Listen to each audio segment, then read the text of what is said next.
Hello दोस्तों, आज मैं आप लोगों के लिए एक विशेषकर और काफ़ी अच्छी सुहानी कहानी सुनाने जा रहा हूँ। ये कहानी आपको झकझोर देगी। 2 मिनट में एक अच्छी सीख अवश्य पड़े मेरे कहानी के माध्यम से। एक बार की बात है, एक हंस एक हंसनी थी। वे दोनों हरिद्वार में रहते थे। वे दोनों एक बार भटकते भटकते एक उजड़े व बहुत ही वीरान से रेगिस्तानी इलाके में आ गए। हंसनी ने हंस से कहा कि हम ये किस उजड़े इलाके में आ गए हैं। यहाँ पर तो ना जल है और ना जंगल, ना ही ठंडी हवाएं। यहाँ तो हमारा जीना मुश्किल हो जाएगा।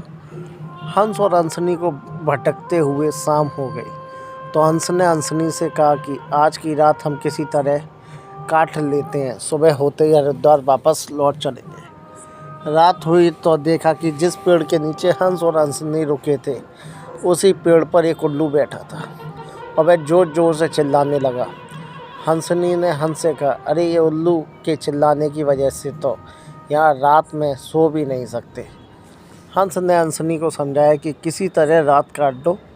मुझे अब समझ में आ गया है कि यह इलाका वीरान क्यों है। ऐसे उल्लू जिस इलाके में रहेंगे वो तो वीरान और उजड़ा ही रहेगा। पेड़ पर बैठा उल्लू दोनों की बातें सुन रहा था।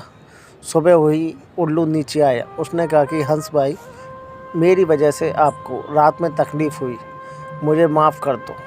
हंस ने कहा, कोई बात नहीं भैया, आपका धन्यवाद। यह कहकर जैसे ही हंस अपनी हंसनी को लेकर आगे बढ़ा, पीछे से उल्लू चिल्लाया, अरे हंस, मेरी पत्नी को लेकर कहाँ जा रहे हो।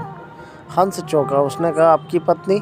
अरे भाई, ये हंसनी ही है, मेरी पत्नी मेरे साथ आई थी, मेरे साथ जा रही है। उल्लू ने कहा, खामोश रहो, ये मेरी पत्नी है। दोनों के बीच इस बात से विवाद बढ़ गया और पूरे इलाके के लोग एकत्रित हो गए। कई गांव की जनता बैठी, पंचायत बुलाई गई, पंच लोग भी आ गए।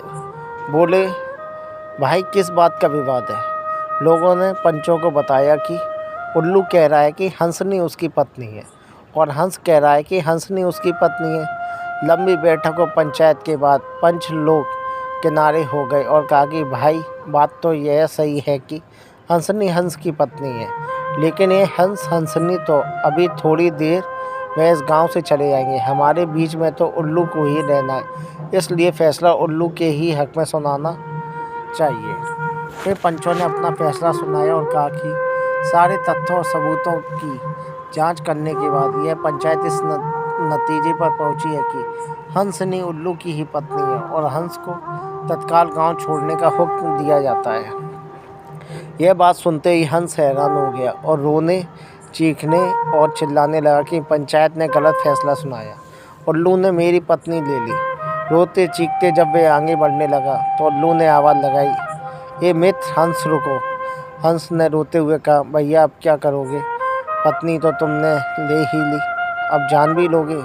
उल्लू ने कहा, नहीं मित्र, ये हंसनी आपकी पत्नी थी, है और रहेगी। लेकिन कल रात जब मैं चिल्ला रहा था तो आपने अपनी पत्नी से कहा था कि यह इलाका उजड़ा और वीरान इसलिए है क्योंकि यहाँ उल्लू रहता है। मित्र, ये इलाका उजड़ा और वीरान इसलिए नहीं है कि यहाँ उल्लू रहता है। यह इलाका उजड़ा और वीरान इसलिए है कि क्योंकि यहाँ पर ऐसे पंच रहते हैं जो उल्लुओं के हक में फैसला सुनाते हैं।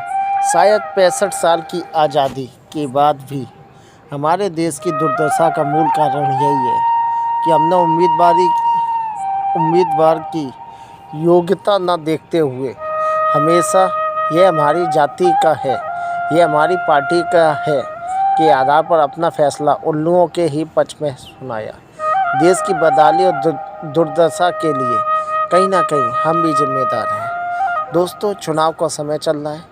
किस प्रकार मैंने आपको एक राजनीति मुद्दे पर हंस हंसनी की कहानी को लेकर आप लोगों को एक किस्सा सुनाया, इसी प्रकार आप भी अपनी आंखें खोलिए तथा समाज में आंखें खोलिए और ऐसी पीड़ित कहानियों को लेकर समाज के बीच में जाइए, जिससे कि समाज की कुछ आंखें खुल सकें और जाति बंधन को छोड़कर आप एक सही निर्णय लें। तथा अपना अच्छा चयन करें।